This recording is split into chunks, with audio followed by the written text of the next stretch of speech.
Assalamualaikum warahmatullahi wabarakatuh. Alhamdulillah. Alhamdulillahi nahmaduhu wa nasta'inuhu wa nastaghfiruh wa na'udzu billahi min syururi anfusina wa min sayyiati a'malina may yahdihillahu fala mudhillalah wa may yudlilhu fala hadiyalah. Asyhadu an la ilaha illallah wahdahu la syarikalah wa asyhadu anna Muhammadan abduhu wa rasuluhu la nabiyya ba'dah. Allahumma shalli ala sayyidina Muhammadin wa ala alihi wa ashabihi ajmain, amma ba'd. Yang saya hormati segenap pengurus DKM Masjid Jabal Rahmah, jamaah Bapak Ibu yang semoga dimuliakan Allah Subhanahu wa taala. Tanpa terasa pagi hari ini kita sudah sampai di penghujung bulan Ramadan. Kita berharap mudah-mudahan semua ibadah kita selama bulan Ramadan diterima oleh Allah Subhanahu wa taala. Amin Allahumma amin.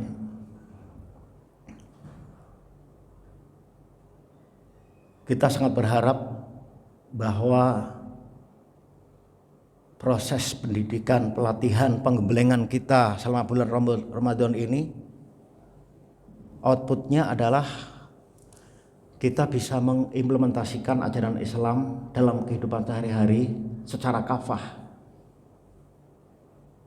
Sebagaimana Allah berfirman di dalam surat Al-Baqarah ayat 208, ya ayyuhalladzina amanu dkhulu fis-silmi kafah.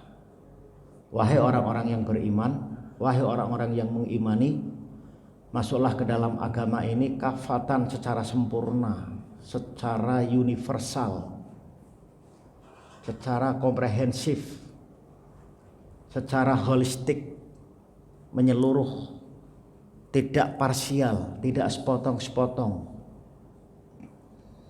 Masih banyak di antara kita hari ini umat Islam yang mengamalkan agama tidak holistik, tidak komprehensif.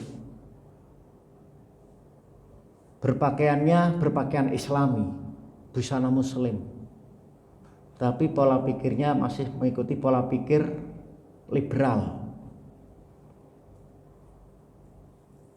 Kita Muslim, tetapi busana kita masih menyerupai busananya orang-orang Yahudi.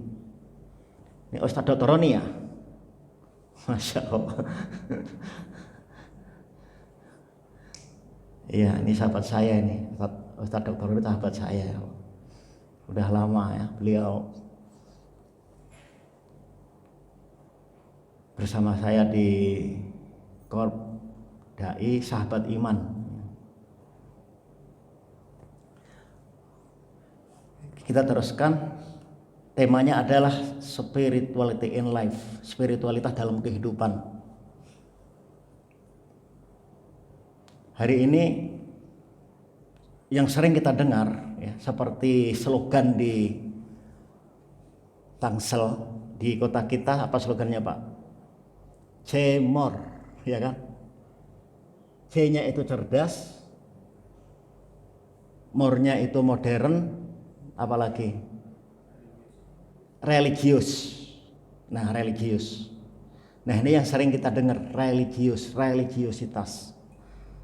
Mal farqu baina spiritualitas wa religiositas. Apa perbedaan antara spiritualitas dan religiositas?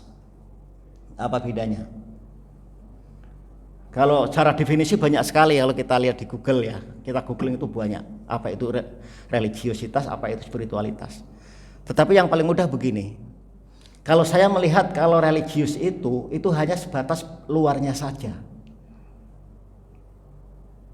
Ibarat handphone itu hanya casingnya, itu religius, itu hanya casingnya saja. Tetapi kalau mesinnya itu spiritualitas, itu mesinnya, substansinya. Kalau kita lihat telur, itu cangkangnya itu adalah religiositas. Nah, dalamnya putih dan kuning telur itu spiritualitas dalamnya. Kadang saya ketawa ketika membaca tulisannya MH Ainun Najib. Apa judulnya? Milih kutang apa isinya, kan begitu. Itu tulisannya MH itu. Saya ketawa merenung gitu. Selama ini kita lebih terjebak kepada hal-hal yang sifatnya itu eksternal, luar, penampilan, performan gitu. Ya. Padahal idealnya itu adalah perpaduan antara internal dan eksternal. Iya, luarnya bagus, dalamnya apalagi gitu. Sebagai contoh misalnya begini. Saat ini kita memasuki bulan puasa dan sampai di akhir Ramadan, ya kan? Ketika ada seseorang yang tadinya itu jarang ke masjid, kemudian begitu bulan Ramadan kan ada suasana tuh, sehingga ada gairah, ada semangat untuk ke masjid, bahkan dia akhirnya rajin sholat sampai 5 waktu sehari semalam, ya. Mulai dari subuh, duhur, asar, maghrib, isya, itu semua di masjid berjamaah. Nah, nanti penilaiannya itu adalah, ya, indikasinya itu setelah Syawal. Kalau setelah Syawal, apa yang dibiasakan ketika Ramadan menjadi habit, menjadi kebiasaan, kemudian internalisasi, ya, benar-benar mendarah daging, dia tetap sholat berjamaah, ya, itu berarti dia sudah sampai kepada nilai-nilai spiritualitas. Tetapi kalau ternyata begitu bulan Syawal tiba, ya, kesana kemari karena sibuk, akhirnya tidak lagi silaturahim, akhirnya dengar adzan aja acuh gitu, kembali ke habit awal, maka itu baru sebatas religius saja, religiusitas. Kalau ada bintang film, bintang sinetron, ketika dia hari biasa sebelum Ramadan itu masih sering membuka aurat, ya, masih kelihatan orang bilang itu seks wilda sekitar wilayah dada, kelihatan auratnya. Kemudian bulan Ramadan dia mencoba untuk lebih taat, ya, mencoba untuk taubat.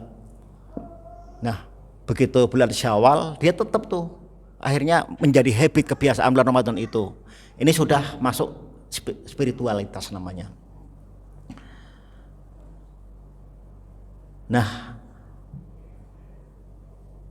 hari ini di barat itu sedang menggeliat apa itu spiritualitas. Ketika orang-orang barat hari ini mengalami kehidupan yang nyaman, mapan, maju, secara ekonomi dia maju, tetapi ternyata banyak di antara orang-orang barat itu tidak menemukan apa itu kebahagiaan. Akhirnya mencari kebahagiaan. Dengan berbagai cara mereka mencari kebahagiaan. Bahkan hari ini banyak sekali di barat itu muncul para motivator, trainer, bahkan penulis spiritualitas. Ada buku-buku yang terkenal itu seperti Megatrend 2000, kemudian The Corporate Mystic, ya. Itu buku yang sangat terkenal di tahun 2000-an. Di antaranya di buku The Corporate Mystic itu disebutkan bahwa pemimpin-pemimpin di masa yang akan datang adalah pemimpin-pemimpin yang memiliki nilai spiritual atau spiritualitas.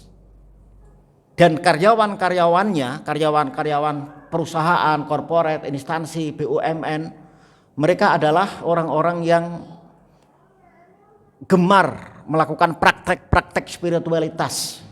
Dan hari ini kita lihat di Jakarta, khususnya di kota-kota besar, ya, di kantor-kantor itu sudah mulai hidup apa itu spiritualitas. Apa di antaranya?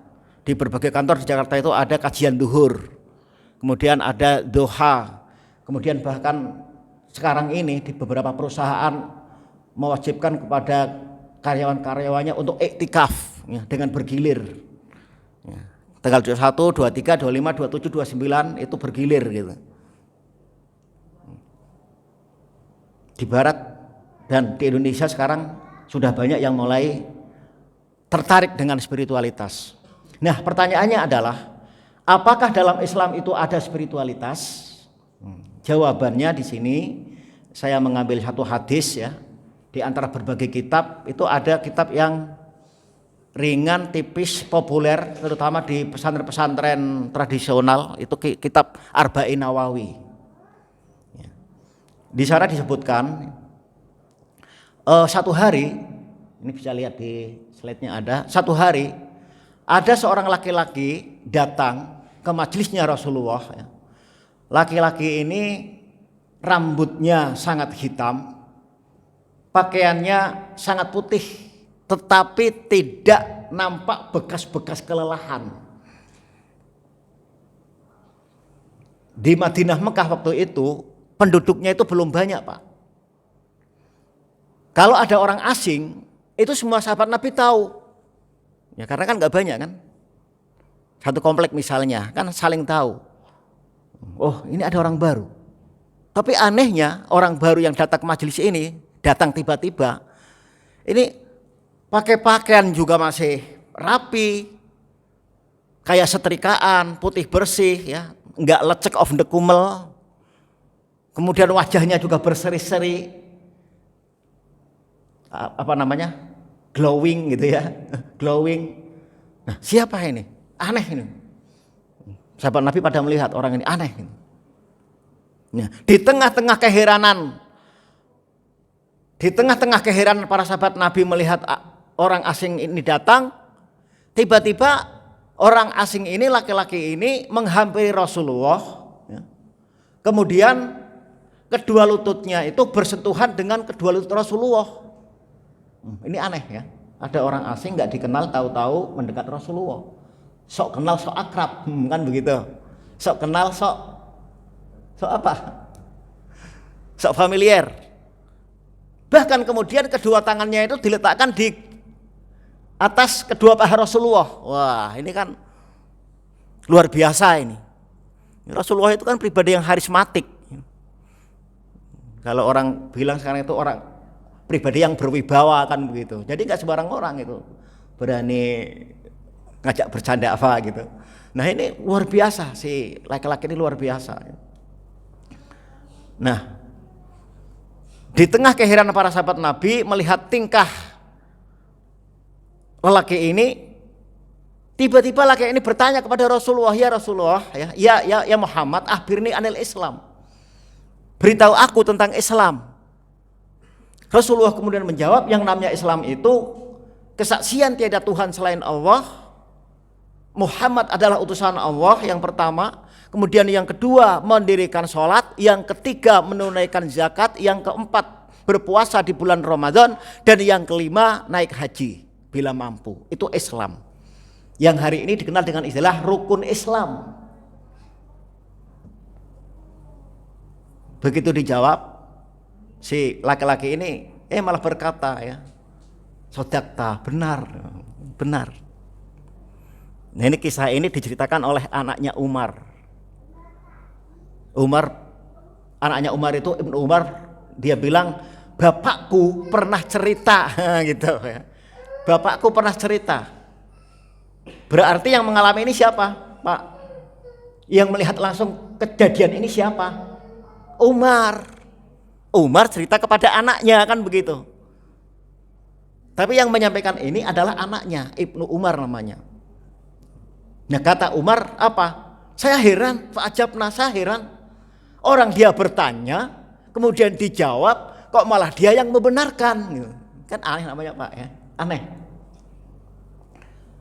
Bertanya lagi, ditanya tentang Islam pertama, kemudian dia bertanya lagi, fa'akhbirni anil iman. Wahai Muhammad, apa itu iman?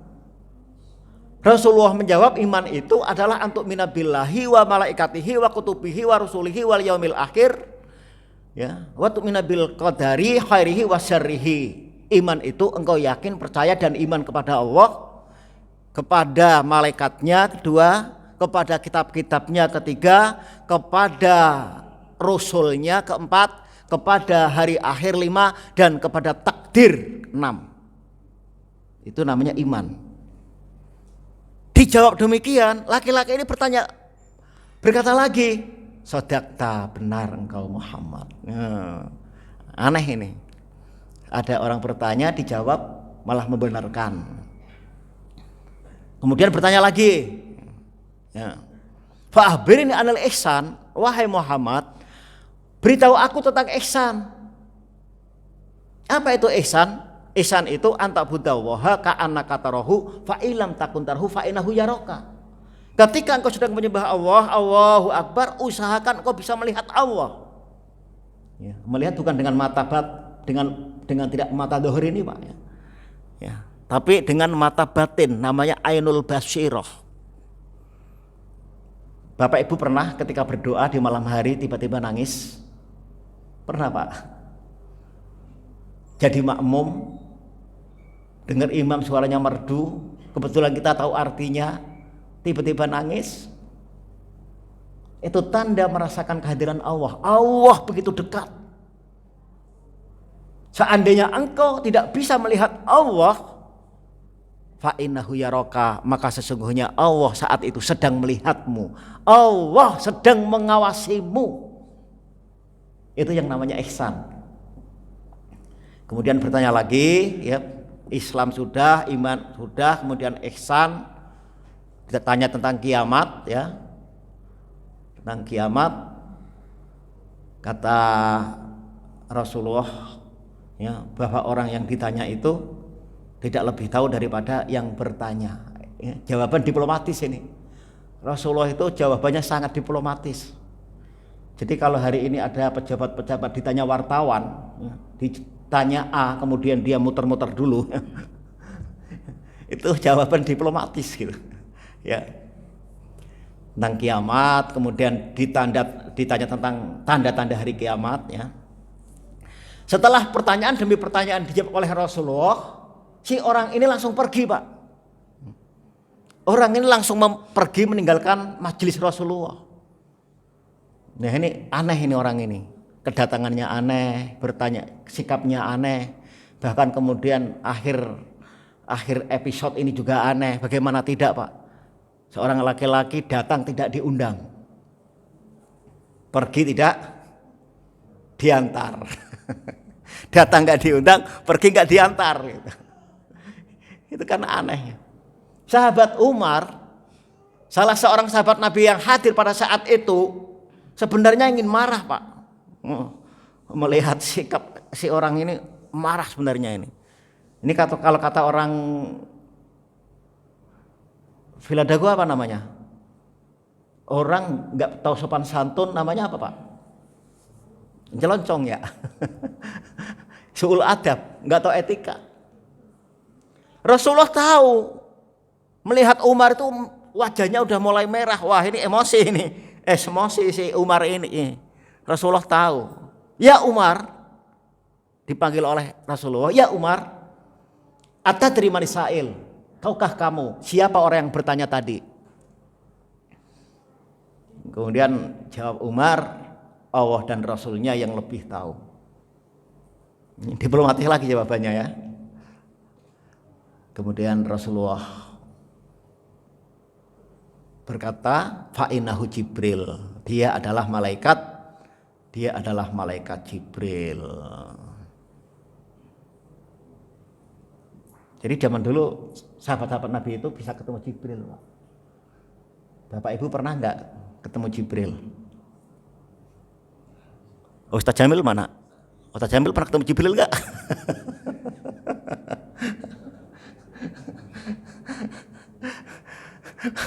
Pak Ustadz pernah ketemu Jibril? Belum? Pernah ya? Udah meninggal sekarang? Ya, kalau ditanya pernah ketemu Jibril, pernah. Saya juga dulu kalau ke Al-Mujahidin atau di Al-Munawwarah ketemu sama Jibril.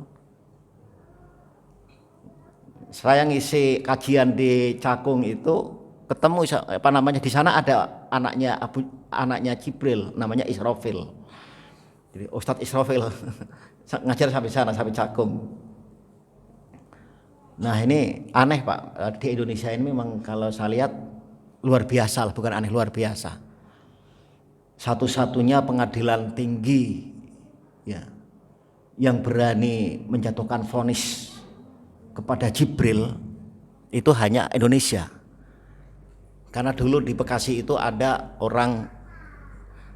seorang wanita namanya Lia Eden, aslinya namanya Samsuryati, mengaku sebagai Ruhul Kudus, sebagai jemaah Jibril. Dia mempunyai website namanya www.ruhulkudusmalaikatjibril.com.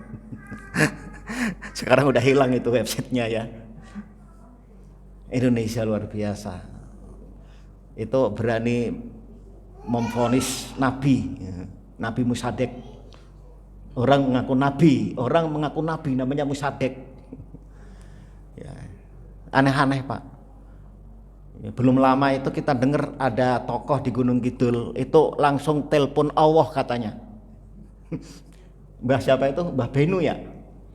Saya udah telepon Allah itu katanya hari Jumat ini, lebarannya gitu kan, hebat. Bisa telepon Allah katanya. Bisa SMS, bisa pakai WA gitu.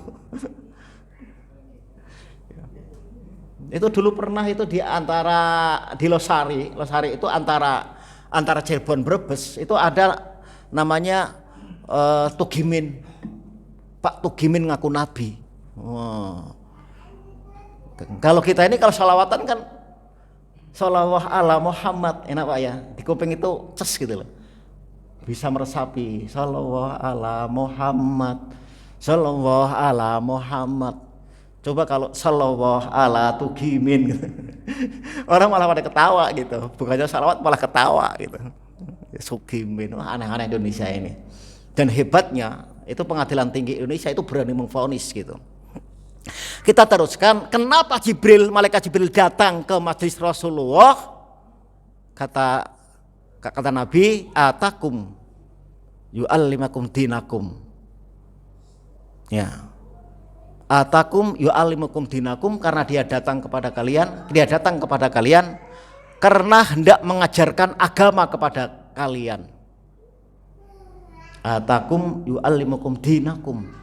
Dia datang kepada kalian, ya.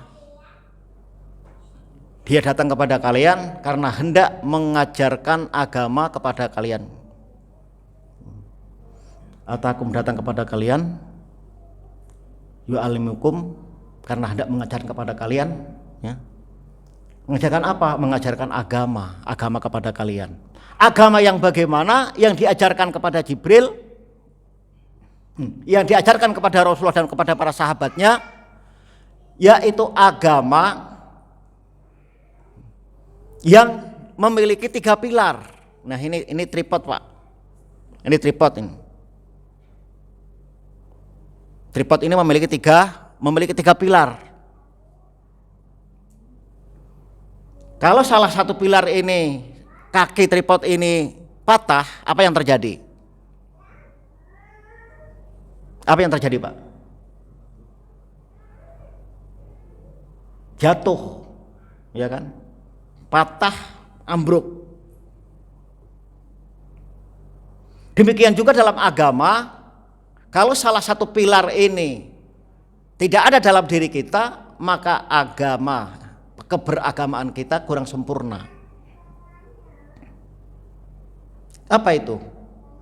Yang pilar yang pertama adalah Islam tadi, yang kedua adalah iman, dan yang ketiga adalah ihsan.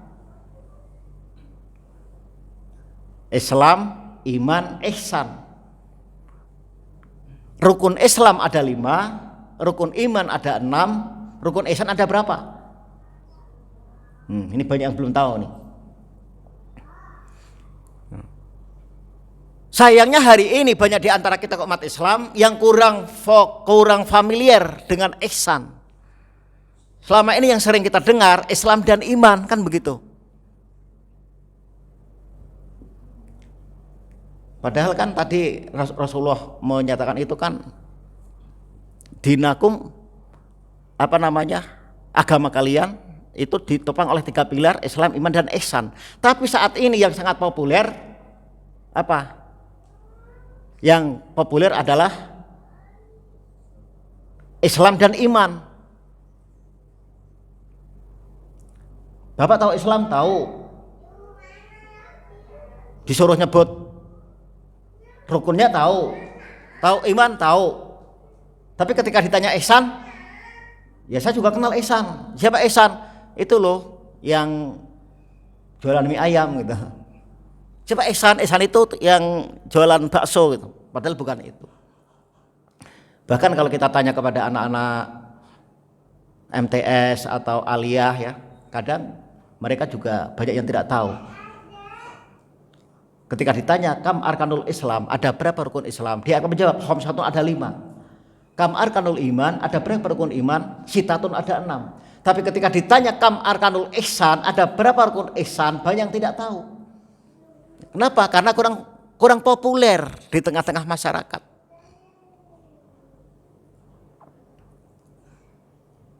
Apa itu Islam? Apa itu iman? Apa itu ihsan? Ya, ini tadi nih. Ini agama tentang oleh 3 pilar, yaitu Islam, yang kedua iman, yang ketiga ihsan. Ya. Rukun Islam, iman, ihsan, isinya Islam itu adalah cara ibadah lahiriah. Ibadah lahiriah, cara-caranya. Bagaimana kita wudhu, ya. Bagaimana kita sholat, kewajiban sholat, yang membatalkan sholat, sunah-sunahnya. Itu rukun Islam. Disebut dengan syariat. Sedangkan iman, isi iman adalah terkait dengan arah ibadah atau pokok keyakinan. Disebut dengan akidah. Sedangkan rukun ihsan itu rasa ibadah berkaitan dengan batin. Kalau Islam itu namanya ilmu fikih. Namanya ilmu fikih. Kalau iman namanya ilmu usuluddin, kalau ihsan namanya ilmu tasawuf. Dulu ketika Rasulullah masih hidup, ketika ada masalah muncul ke permukaan, sahabat Nabi datang kepada Rasulullah.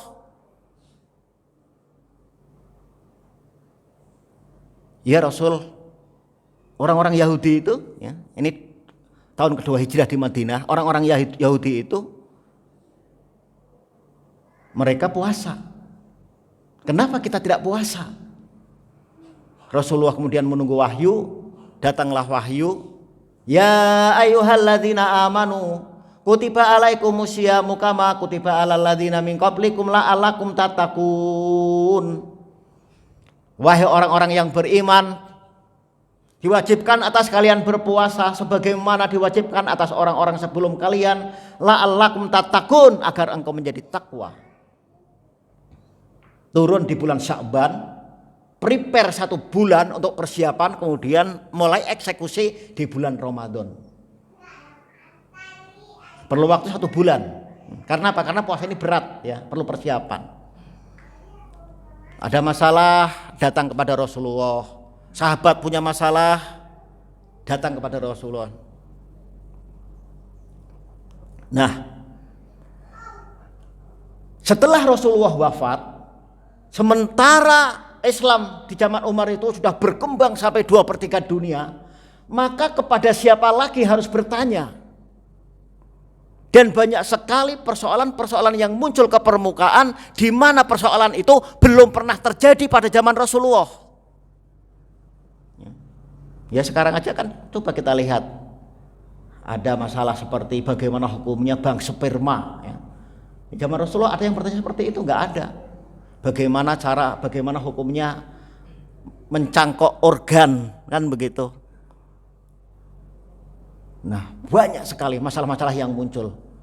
Nah, kepada siapa lagi harus bertanya? Maka kemudian muncul apa yang disebut dengan ilmu fikih. Dalam Islam muncul ilmu fikih, dan ternyata di dalam ilmu fikih ini terjadi banyak sekali hal-hal yang sifatnya khilafiyah atau ikhtilaf. Suatu hari sahabat Nabi melihat Rasulullah sholat gak pakai kunut. Di lain hari para sahabat Nabi melihat Rasulullah pakai kunut. Sehingga kemudian karena perbedaan ini muncul apa yang disebut dengan mazhab. Banyak sekali mazhab yang datang, yang bermunculan pada saat itu. Dan dari sekian banyak mazhab, hari ini tinggal 4 mazhab yang besar, yaitu mazhab siapa? Mazhab Pertama mazhab Hambali, mazhab Syafi'i, mazhab Hanafi, dan mazhab Maliki. Pertama Maliki, yang kedua Syafi'i, yang ketiga Hanafi, yang keempat Hambali. Belum lama ada yang kelima tuh, mazhab di Ciputat Timur, namanya mazhab JIL, Jaringan Islam Liberal, ya, yang membolehkan kawin antar agama.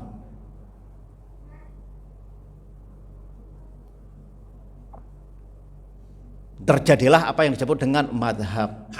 Nah, kemudian di dalam ilmu usuluddin juga terjadi banyak sekali perdebatan-perdebatan, terutama di bidang akidah. Ya. Sebagai contoh misalnya, ada satu kelompok yang mengatakan bahwa kalau kita kerja keras, maka akan sukses dan akan menjadi orang kaya. Nah, kelompok ini menamakan dirinya kelompok Qadariyah. Tapi ada yang mengatakan kita nggak usah kerja. Kalau Allah mentakdirkan kita jadi orang kaya, akan jadi orang kaya. Kelompok Jabariyah.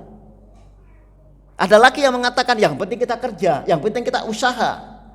Kemudian setelah itu kita tawakal kepada Allah. Ya. Ora et labora.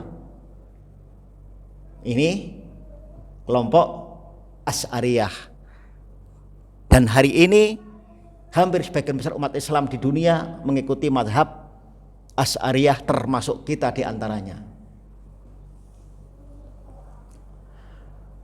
Nah, dari sekian banyak firqah, ya, pada saat itu ada Murji'ah, ada Asy'ariyah, ada Qadariyah, ada Jabariyah, ada Khawarij, ada Syiah.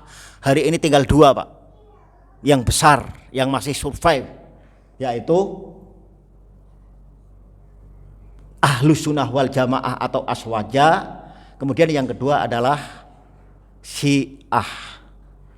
Jadi yang sholat tarawihnya itu 8 rakaat, ada yang sholat tarawihnya itu 20 rakaat, ada yang sholatnya pakai kunut, nggak pakai kunut, ya, apa itu NU, Muhammadiyah, Persis, Ikhwan, Jamaah Tabligh, ya, semua itu masuk dalam kategori Ahlus Sunnah wal Jamaah. Di luar itu adalah Syiah. Nah, sedangkan tasawuf itu adalah rasa beribadah. Bagaimana kita mendekatkan diri kepada Allah Subhanahu wa taala. Biasanya setiap organisasi atau harokah itu memiliki cara, metode, manhaj. Bagaimana cara meningkatkan spiritualitas. Kalau kita kenal ada yang namanya Jamaah Tabligh. Apa metodenya? Khuruj fisabilillah, ada yang 3 hari, ada yang 40 hari, ada yang 4 bulan. Kalau yang ustadz itu sampai setahun. Kemudian kalau di Dewan Dakwah itu ada yang namanya daurah. Kalau ada di Ikhwan itu ada yang namanya liqa. Di Salafi ada yang namanya tazkiyatun nafas. Nah, kalau di NU itu thariqah namanya. Ini thariqah, ya, thariqah, jalan, metode untuk mendekatkan diri kepada Allah Subhanahu wa taala. Dari sekian banyak thariqah yang ada di Indonesia ini terbagi menjadi 2. Yang pertama adalah thariqah mu'tabarah. Thariqah ini sanadnya sampai kepada Rasulullah, ya. Dan metodenya enggak aneh-aneh, Pak. Tapi ada thariqah yang ghairu mu'tabarah, tidak tersambung kepada Rasulullah. Kadang kita lihat di YouTube itu zikirnya aneh-aneh. Ada yang sambil joget-joget dan lain sebagainya, ya. Gitu. Ada yang sampai apa namanya trans gitu, ya. Ya. Jadi kita harus hati-hati, Pak.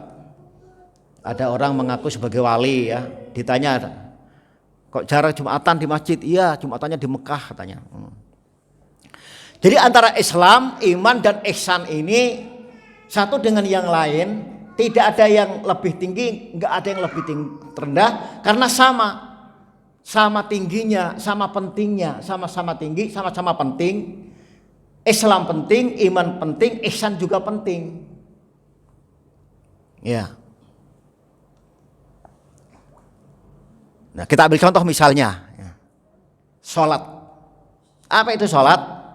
Di dalam Fathul Mu'in dijelaskan sholat itu aqwalun yaitu perkataan, wa af'alun dan perbuatan, maksusatun yang tertentu, muftatahatun yang diawali bitakbir dengan takbir Allahu Akbar, muhtatamatun bitaslim diakhiri dengan salam.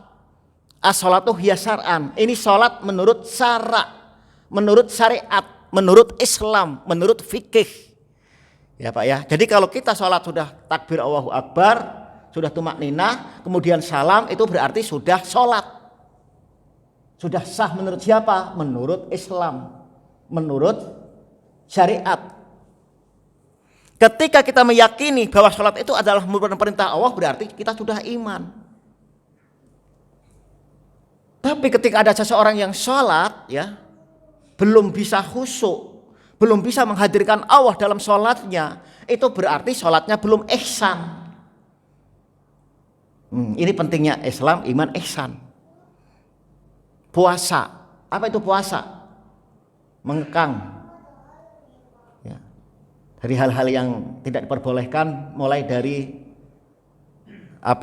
dari imsak sampai terbenam matahari, itu puasa. Menurut siapa? Menurut Islam, menurut ilmu fikih, menurut syariat. Kita meyakini ya ayyuhalladzina amanu kutiba alaikumusiyam, berarti kita sudah beriman. Tapi kalau puasa kita masih suka ngomongin orang, itu berarti puasanya belum ihsan. Apa kata Rasulullah? Kam min shaimin laisa lahu min siyamihi ilal ju'i wal atosi. Betapa banyak orang puasa enggak dapat apa-apa. Puasanya itu hanya dapat lapar dan dahaga. Kenapa? Karena puasa tetapi tidak bisa menjaga perbuatannya dari yang dilarang oleh Allah, tidak bisa menjaga matanya, mulutnya, tangannya, kakinya, badannya semua, bahkan tidak bisa menjaga kolbunya. Itu berarti puasanya belum membawa ihsan. Inilah pentingnya ihsan dalam kehidupannya. Nah ini di dalam Islam itu ada perintah, ya, Islam itu ada perintah. Contoh dalam fikih itu apa perintahnya? Perintah sholat, puasa, zakat, ya. Ada larangannya dalam Islam itu. Larangannya apa? Enggak boleh berzina, enggak boleh mencuri, enggak boleh berjudi. Sedangkan dalam usuluddin ada perintah juga, iman kepada Allah. Kemudian larangannya tidak boleh kafir, enggak boleh murtad. Demikian juga dalam tasawuf ada perintahnya. Perintah apa? Perintah untuk khusyuk. Bagaimana sholat ini khusyuk. Perintah ikhlas, bagaimana kita ikhlas dalam beribadah. Perintah syukur, ketika kita mendapat nikmat bersyukur kepada Allah. Kemudian ada lagi perintah sabar, dapat musibah sabar. Dalam tasawuf juga ada larangannya, apa itu? Enggak boleh takabur, enggak boleh riya, enggak boleh dengki dan lain sebagainya, ya. Nah ini hanya saja hari ini, nah ini tadi kan Islam, iman. Ya kan, fikih Islam, usuluddin itu iman. Nah sayangnya yang tadi yang ketiga, yang ihsan itu ditutup. Yang ihsan itu hari ini banyak yang tidak yang tidak memperdulikan gitu loh. Jadi lebih terpaku kepada Islam dan kepada iman. Padahal seharusnya kalau kita ingin beragama secara totalitas, harusnya kan ketiga-tiganya tuh harus Islam, harus iman, dan harus ihsan, kan begitu. Ya, nih ilmu-ilmu terkait dengan ihsan diantaranya dalam ilmu ihya. Ketika kita bersuci toharoh seperti membasuh muka, tangan, kaki dan sebagainya, itu toharoh berwudu menurut fikih, menurut syariat. Nah sedangkan menurut tasawufnya bagaimana rahasia suci bersuci. Nah isi tasawuf dalam ilmu tasawuf dalam kitab Ihya Ulumuddin. Apa urgensinya? Kenapa kita harus mengamalkan ihsan dalam kehidupan? Ya. Dalam ayat ini disebutkan yaumala yanfa'u malu wala banuna illa man atawaha biqalbin salim. Pada hari di mana mal harta wala banuna dan anak tidak memberikan manfaat kepada kita ilaman kecuali orang atau yang datang Allah kepada Allah biqalbin salimin, dengan hati yang selamat. Kita punya anak tapi tidak mendoakan kita, kita punya harta tapi harta tidak dibelanjakan jalan Allah, ya, tidak akan memberikan pertolongan kepada kita. Nah, dalam hadis juga ada dalilnya, sesungguhnya Allah tidak melihat jasad dari rupamu, tetapi Allah melihat qalbumu. Hadis riwayat Muslim. Bapak Ibu yang dimuliakan Allah, sebentar lagi waktu syuruk. Mungkin ini saja yang bisa saya sampaikan. Kurang lebih mohon maaf. Usikum wa nafsi bitaqwallah. Wassalamualaikum warahmatullahi wabarakatuh. Al-Fatihah.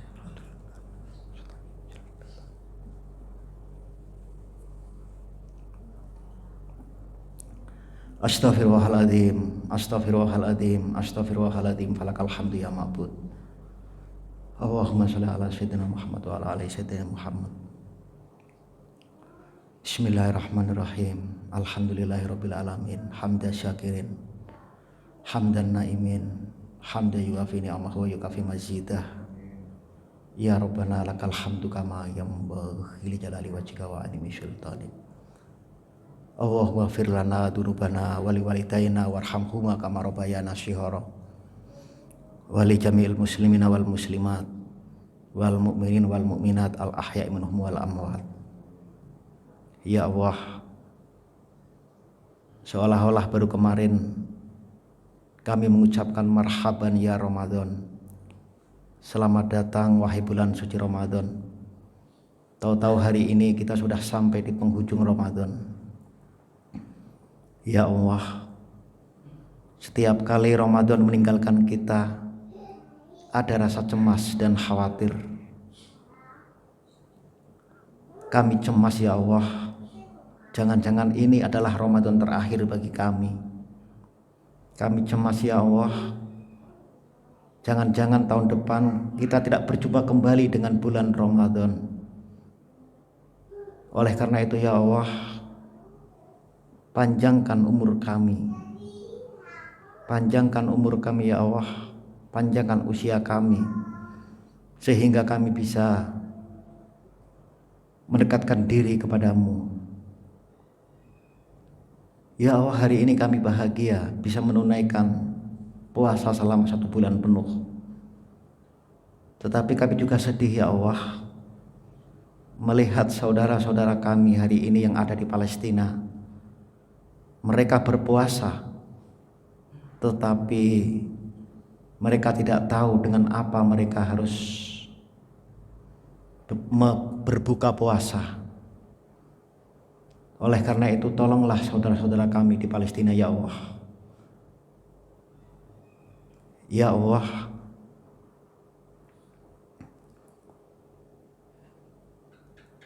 setelah Bapak kami tiada, ingin rasanya kami memeluknya, mencium tangannya, dan bersimpuh di hadapannya. Begitu besar jasa dan pengorbanan ayah kami. Ayah kami bekerja keras, membanting tulang, memeras keringat di tengah terik panasnya matahari, di tengah derasnya hujan, mencari nafkah. Bekerja keras, tidak pernah mengenal lelah karena ingin melihat anak-anaknya sukses di masa depan. Ya Rob, seandainya waktu bisa berputar, ingin rasanya kami melakukan yang terbaik untuk ibu kami. Ibu, maafkan kami.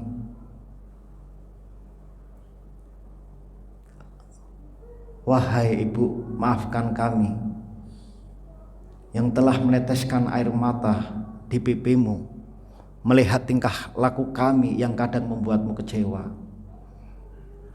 Maafkan kami Bu, ketika engkau berbaring sakit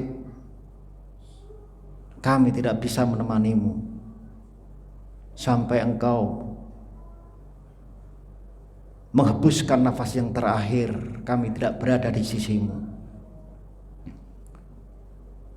Ya Allah, terangilah kubur ibu kami, Jadikan kubur ibu kami sebagai raudhah miryadil jannah, sebagai taman-taman surga.